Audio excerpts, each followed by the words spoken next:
اور طریقے فریاد سنو کہ جب بربادی اور تباہی شیطان مچا دے دل میں یا نظر میں اور گناہ کرا دے اور بار بار کسی حسین کی یاد ستائے اور نکالنا بھی چاہتا ہے نکال نہیں پاتا، دل کے ایسے گوشوں میں نظر کی وجہ سے زہر داخل ہو جاتا ہے۔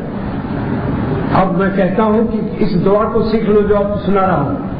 کوئی بھی حالت ایسی نہیں ہے، بربادی کی کوئی بھی حالت شعبۂ زندگی میں، روزی کی پریشانی ہو یا گناہوں کی عادتیں ہوں یا میاں بیوی سے لڑائی ہو یا کسی قسم کی پریشانی ہو، ہر پریشانی کا علاج اس دعا میں موجود ہے جو میں اب آپ کو آج سکھا رہا ہوں۔ اور یہ وہ دعا ہے جو مولانا الیاس صاحب رحمۃ اللہ علیہ، بہت بڑے شیخ تبلیغی جماعت کے بانی، وہ یہ دعا کثرت سے پڑھتے تھے، اور جس اعظم گڑھ کے عالم نے ان کو دیکھا یہ دعا پڑھتے ہوئے، انہوں نے ہمیں بتایا کہ جب حضرت مولانا الیاس صاحب رحمۃ اللہ علیہ دعا پڑھتے تھے تو آنکھیں باہر آ جاتی تھی، اور جب معلوم ہوتا تھا کہ اللہ تعالیٰ کو دیکھ رہے ہیں۔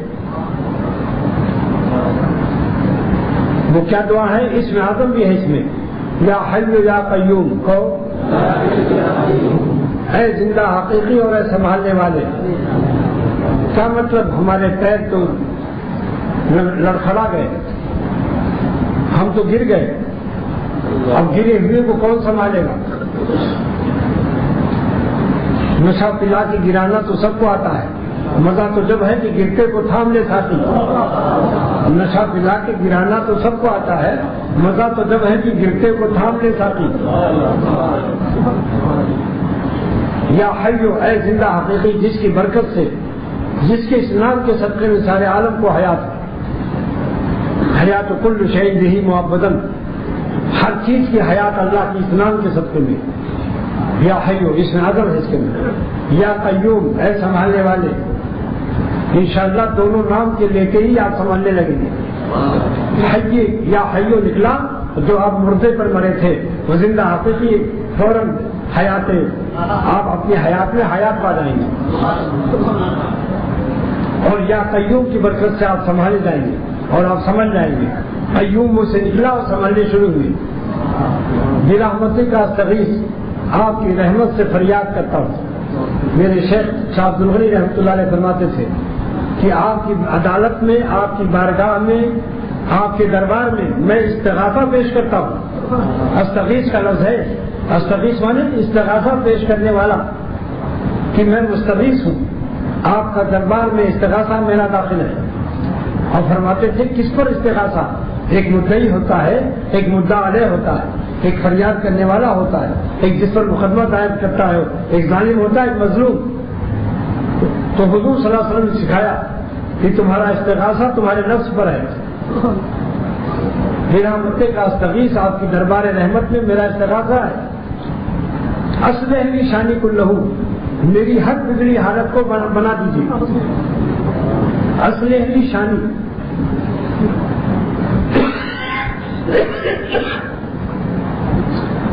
میری ہر حالت کو بنا دیجیے۔ شانی کے بعد کلہ بھی ہے کہ کوئی حالت ایسی نہ ہو جو درست نہ ہو۔ اس دعا کے بعد انشاءاللہ کسی کی کوئی بگڑی نہیں رہی۔ میں کلہ حدیث کے الفاظ ہے، نبی صلی اللہ علیہ وسلم ہمارے پیارے نبی نے ہم کو سکھایا کہ میری امت کی کوئی بگڑی حالت بگڑی نہ رہے۔ اصلح لی شانی کلہ، اے اللہ میرا استغاثہ کیا ہے کہ میری ہر بگڑی حالت کو آپ درست فرما دیجیے۔ اصلح لی شانی مانے کیا ہے کہ میری ہر حالت کی اصلاح فرما دیجیے۔ کلہ بڑھایا سرور عالم صلی اللہ علیہ وسلم نے، تاکہ کوئی حالت ایسی نہ ہو جو اس دعا سے خارج ہو۔ میرے امتی کی ہر حالت، پوری حالت، زندگی کی ہر حالت، گھر کے اندر کی، باہر کی، تنہائی کی، جلوت کی، خلوت کی، مسجد کے اندر کی، مسجد کے باہر کی، اصلح لی شانی کلہ، کیا سکھایا سرور عالم صلی اللہ علیہ وسلم نے۔ کروڑوں کروڑوں رحمت و درود اس نبی پاک پر اللہ نازل فرما، جس رحمت للعالمین صلی اللہ علیہ وسلم نے ہم کو ایسی پیاری دعا بتقاضائے رحمت امت سکھایا۔ اصلح لی شانی، پھر کہو یا حی یا قیوم برحمتی کا استغیث۔ یہ طریقہ مائیہ صاحب رحمۃ اللہ علیہ کا، استغیث کو کھینچ کے پڑھتے تھے اور ایسا آنکھ نکالتے تھے جیسے اللہ کو دیکھ رہے ہیں۔ اللہ پاک یا حی یا قیوم برحمتک استغیث، آپ کی بارگاہ رحمت میں ہماری فریاد ہے، میں فریاد کرتا ہوں، استغاثہ دائر کرتا ہوں۔ کیا فریاد ہے؟ اصلح لی شانی کلہ، اصلح لی شانی کلہ، کل بہا دیا کہ اللہ جتنی میری حالتیں ہیں سب حالتی کو درست فرما دیجیے، کوئی ایسی حالت نہ ہو جو اصلاح یافتہ نہ ہو، جس کو آپ نہ سنواریں اور بگڑی ہوئی رہ جائے۔ یہ ہے اس کا ترجمہ، اصلح لی شانی کلہ، چاہے میرا ماضی ہو یا میرا حال ہو یا میرا مستقبل ہو، تین ہی حالت ہو سکتی ہے، ماضی، حال، مستقبل۔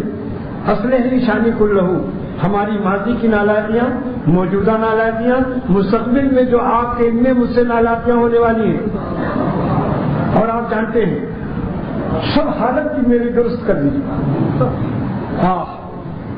کس قدر پیاری دعا ہے، اصلح لی شانی کلہ، آپ میری ہر حالت کو درست فرما دیجیے، وہ حالت چاہے ماضی کی ہو یا حال کی ہو یا مستقبل ہو۔ لا تکلنی الی نفسی طرفۃ عین، اس جملے میں بتایا کہ استغاثہ و فریاد کس پر ہے، مدعا علیہ کون ہے؟ نفس ہے۔ لا تکلنی الی نفسی طرفۃ عین، مجھ کو میرے نفس کے حوالے پلک جھپکنے بھر کے برابر بھی نہ کیجیے۔ طرفۃ عین مانے دیکھو آنکھیں ہو گئی، ذرا دیر کو آنکھ بند، جس کو پلک جھپکانا کہتے ہیں، اتنی دیر کو بھی میرے نفس کے حوالے نہ فرمائیے۔ یہ تو تلوار سے زیادہ قاتل ہے نفس، کیونکہ تلوار میں بھی کچھ وقت لگتا ہے تلوار کو سنبھالنا، نکالنا میان سے، اگر نکالے بھی آیا تو بھی حلق تک پہنچانے میں کچھ تو وقت لگے گا۔ نفس تو بڑا ہی قاتل ہے، بڑا ہی ظالم ہے۔ لا تکلنی الی نفسی طرفۃ عین، مجھ کو میرے نفس کے حوالے نہ فرمائیے جتنی دیر میں پلک جھپکتی ہے۔ میرے شیخ فرماتے تھے کہ امت کی اصلاح کے لیے عظیم الشان دعا ہے، ہر نماز کے بعد لازم کر لو، مگر اس مفہوم کے ساتھ جو میں پیش کر رہا ہوں، پھر پڑھو یا حی یا قیوم برحمتک استغیث، آپ کی بارگاہ رحمت میں میرا استغاثہ فریاد ہے۔ اصلح لی شانی کلہ، میری ہر حالت کو درست فرمائیے، ماضی ہو، حال ہو، مستقبل ہو۔ ولا تکلنی الی نفسی طرفۃ عین، اور نہ سپرد کیجیے مجھ کو میرے دشمن نفس کے حوالے، ایک لمحے کو بھی نہ کیجیے، پلک جھپکنے کو بھی نہ کیجیے۔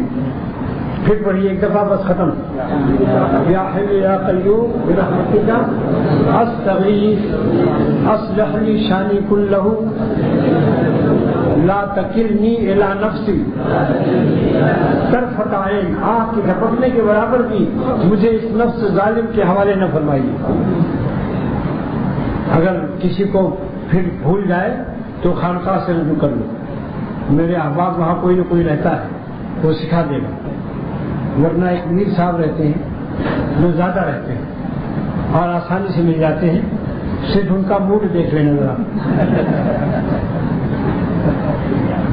بس دعا کرو اللہ تعالیٰ عمل کی توفیق دے اور اللہ تعالیٰ قبول فرمائے، اور ہم سب کو اپنی رحمت سے ہماری تمام حالتوں کی اصلاح فرمائے اور ہم سب کو ہمارے نفس کے حوالے نہ فرمائے۔ اللہ اگر نالاقی ہو گئی تو نفس کے حوالے نہ فرمائیے، پھر اپنی رحمت سے ہم کو اٹھا لیجیے،